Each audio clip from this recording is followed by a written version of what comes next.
आज हम एक बहुत इम्पोर्टेंट टॉपिक के बारे में बात करेंगे जो हर पेरेंट को फेस करता है, कभी ना कभी करना पड़ता है। और वो है बच्चे का बुखार यानी बेबी फीवर। हम सबको पता है कि जब हमारे बच्चे को फीवर होता है तो हमें बहुत ज़्यादा टेंशन होती है। लेकिन क्या आप जानते हैं कि फीवर अक्सर एक नेचुरल रिएक्शन होता है बॉडी का, जो इन्फेक्शन से लड़ने के लिए होता है। आज के इस वीडियो में मैं आपको दूंगा कुछ टिप्स और ट्रिक्स जो आपको हेल्प करेंगे जब आपके बच्चे को बुखार होता है। चलिए शुरू करते हैं। सबसे पहले तो ये समझना ज़रूरी है कि बुखार होता क्या है।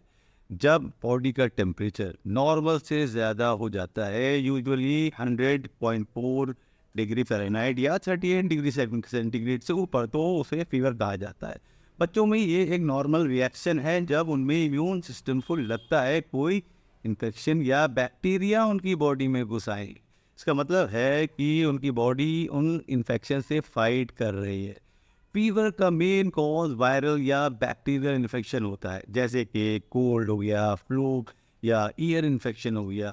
लेकिन कभी कभी ओवर ड्रेसिंग, टीथिंग या डिहाइड्रेशन भी फीवर को ट्रिगर कर सकती है। अगर फीवर एक माइल्ड लेवल तक है तो घबराने की कोई ज़रूरत नहीं है, क्योंकि ये बॉडी के नेचुरल डिफेंस सिस्टम का पार्ट है। हर फीवर डेंजरस नहीं होता, पर हाँ, कुछ केसेस में आपको अलर्ट होने की ज़रूरत है। अगर आपका बच्चा न्यूबॉर्न है या 3 महीने से छोटा है और उसको फीवर हो जाता है तो आप तुरंत डॉक्टर से संपर्क करें। इस एज के बच्चे में फीवर सीरियस प्रॉब्लम हो सकती है। फीवर 104 डिग्री फ़ारेनहाइट से ज़्यादा हो जाए तो बच्चे को कंटिन्यूसली हो रहा हो और चुप नहीं हो रहा हो, सीजर्स या फिट्स आ रहे हो, या फिर रैशेज या अनयूजुअल मार्क आ रहे हो, बच्चा लेथार्जिक या अनयूजुअल इनएक्टिव लग रहा हो। अगर आपको इन सिम्टम्स में से कोई भी दिखाई देता है तो आप तुरंत अपने डॉक्टर से कांटेक्ट करें। कभी भी ओवर रिलाय मत करें होम रेमेडीज़ पर। अगर बच्चा आपको एक्सट्रीमली बीमार लग रहा है तो आपको फ़ौरन डॉक्टर के पास जाना चाहिए। Home remedies for fever in children, बुखार का घर पर उपचार क्या है। अब हम बात करते हैं कुछ घर के सिंपल और इफेक्टिव उपाय की जो आप यूज़ कर सकते हैं जब आपका बच्चा फीवर से सफ़र कर रहा हो।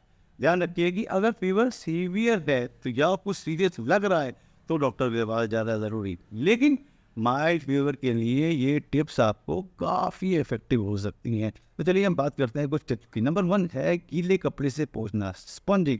स्पंजिंग एक बहुत पुराना और इफेक्टिव मेथड है फीवर को थोड़ा रिड्यूस करने के लिए। आप एक क्लीन स्पंज या सॉफ्ट क्लॉथ को ल्यूक वार्म ठंडे पानी में टिप करें और फिर जेंटली अपने बच्चे के हाथ, पैर और चेहरे को पोंछें। इससे बॉडी का टेम्परेचर नेचुरली थोड़ा कम हो जाता है।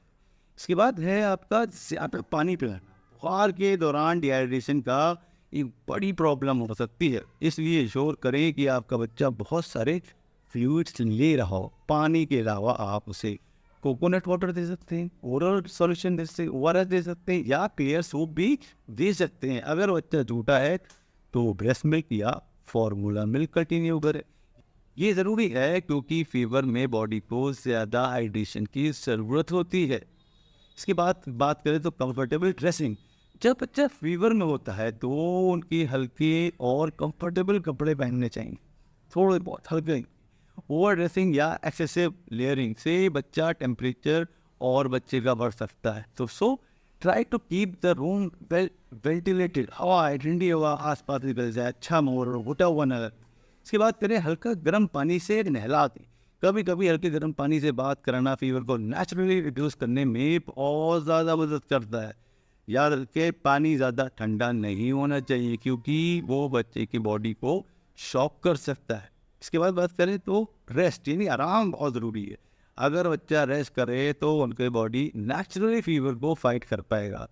टू मच एक्टिविटी फीवर को बढ़ा सकती है, तो इंश्योर करें कि बच्चा आराम करे। ज़्यादा उछल कूद करेगा तो वो उससे फीवर बढ़ सकता है। अब बात करें फीवर मेडिकेशन की कब लेना चाहिए और कैसे। अगर आपका बच्चा बहुत ज़्यादा अनकंफर्टेबल फील कर रहा है या फीवर 102 फ़ारेनहाइट से ज़्यादा है तो आप डॉक्टर की सलाह से फीवर रिड्यूसिंग मेडिसिन दे सकते हैं। दो कॉमन मेडिसिन जो डॉक्टर रिकमेंड करते हैं हमेशा के लिए वो है एस्टामिनोफेन, पैरासिटामोल और आइबुप्रोफेन। एस्टामिनोफेन ये 2 महीने से बड़े बच्चों के लिए सेफ होती है, लेकिन हमेशा डॉक्टर से प्रिस्क्राइब डोज के अकॉर्डिंगली दे। आइबुप्रोफेन ये 6 महीने से बड़े बच्चों के लिए दिया जाता है, लेकिन ध्यान रखें कि आइबुप्रोफेन को कभी भी डिहाइड्रेशन में नहीं देना चाहिए, क्योंकि यह किडनी को अफेक्ट कर सकता है। इसके बाद हम कुछ खास बातें, कॉशन, ये इंपॉर्टेंट लॉस की बात करें तो कभी भी एस्पिरिन बच्चों को नहीं देनी चाहिए, क्योंकि ये रे सिंड्रोम जैसी सीरियस कंडीशन कॉज कर सकता है, बढ़ा सकता है। बात करते हैं कब डॉक्टर के पास जाना चाहिए। बुखार के वक्त हाई लेवल या डेंजरस, हर लेवल डेंजरस नहीं होता, लेकिन कुछ सिचुएशन में आपको डेफिनेटली डॉक्टर के पास जाना चाहिए। जैसे कि अगर फीवर 3 दिन से ज़्यादा कंटिन्यूस हो रहा है, बच्चे की ब्रीदिंग डिफिकल्ट हो रही है, बच्चे कुछ खा या पी नहीं पा रहा, सीवियर हेडेक हो रहा है, उसको वॉमिटिंग हो रही है, या कंटिन्यूस डायरिया हो रहा है, तो बच्चा बहुत ज़्यादा वीक और लेथार्जिक लग रहा है, ये सारे सिम्टम्स इंडिकेट करते हैं कि फीवर के पीछे कोई सीरियस इशू है, हो सकता है, जो ट्रीटमेंट को डिमांड करता है। तो ऐसी कंडीशन में आप फौरन डॉक्टर से कंसल्ट करें। फीवर प्रिवेंशन यानी फीवर से रोकने के लिए क्या कर सकते हैं। फीवर को 100% प्रिवेंट करना मुश्किल है, लेकिन आप कुछ स्टेप्स ले सकते हैं जो रिड्यूस के कर सकते हैं इनसे आप, जैसे कि वैक्सीनेशन अप टू डेट रखें, ये प्रिवेंटेबल डिजीज को दूर रखते हैं जो फीवर कॉज कर सकती है।